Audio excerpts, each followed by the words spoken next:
نام اللہ سکون ہی سکون۔ مقابل سے گر ہو کوئی شناسائی، بازی پلٹ دوں مقابلہ چھوڑ کے۔ اللہ کو یہ نہ بتاؤ مشکل کتنی بڑی ہے، مشکل کو یہ بتاؤ کہ اللہ کتنا بڑا ہے۔ کسی نیک عمل کی توفیق مل جانا ہی قبولیت کی نشانی ہے۔ جس کی جیسی نیت وہ ویسی کہانی رکھتا ہے، کوئی پرندوں کے لیے بندوق تو کوئی پانی رکھتا ہے۔ اللہ کو یاد کرو گے تو دلوں میں ٹھنڈک آئے گی، ورنہ سلگتے رہو گے، تڑپتے رہو گے۔ اے میرے اللہ، اے میرے مالک، تو مجھ سے راضی ہو جا، آمین۔ کوئی جب چپ رہے تو اسے سننے کی کوشش کرنا۔ اے اللہ پاک، جو زندگی گزر گئی اس پر تیرا شکر ادا کرتے ہیں، جو زندگی باقی رہ گئی ہے اس پر تیری رحمت کے طلبگار ہیں، ہم سب پر اپنی رحمت کے دروازے کھول دے، آمین۔ احترام کرنا تربیت ہے، کمزوری نہیں۔ معذرت کرنا حسن اخلاق ہے، ذلت نہیں۔ غضب کی دھوپ تھی اپنائیت کے جنگل میں، شجر بہت تھے مگر کوئی سایہ دار نہ تھا۔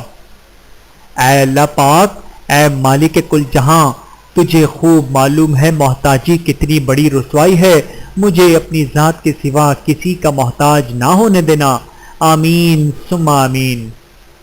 استاد اور باپ کی محبت سمجھ آنے تک اکثر دیر ہو جاتی ہے۔ میں نے اپنے اللہ کو ہر مشکل میں بہت قریب پایا ہے۔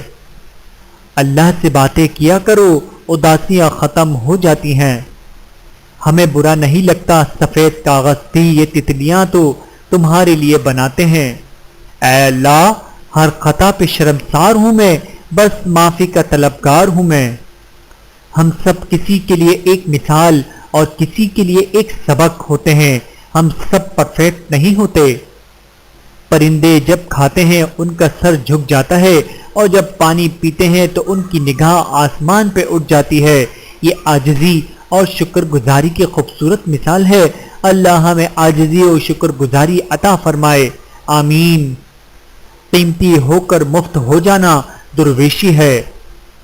جب تک قدرت، طاقت اور اختیار ہو، اللہ کی مخلوق پر احسان کرو، آسانیاں پیدا کرو، کیونکہ انسان کی قدرت، اختیار اور طاقت ہمیشہ باقی نہیں رہتے۔ منزلیں کبھی کسی کے گھر جا کر حاضری نہیں دیتی، راستوں پر چلنے سے راستے نکلتے ہیں۔ کبھی نوٹ کیا ہے، قرآن پاک پڑھتے ہوئے اگر تلفظ میں غلطی ہو جائے تو زبان آگے نہیں بڑھ پاتی جب تک وہ لفظ درست ادا نہ کیا جائے۔ سکون انسان کا کمال نہیں بلکہ رب کی عطا ہے۔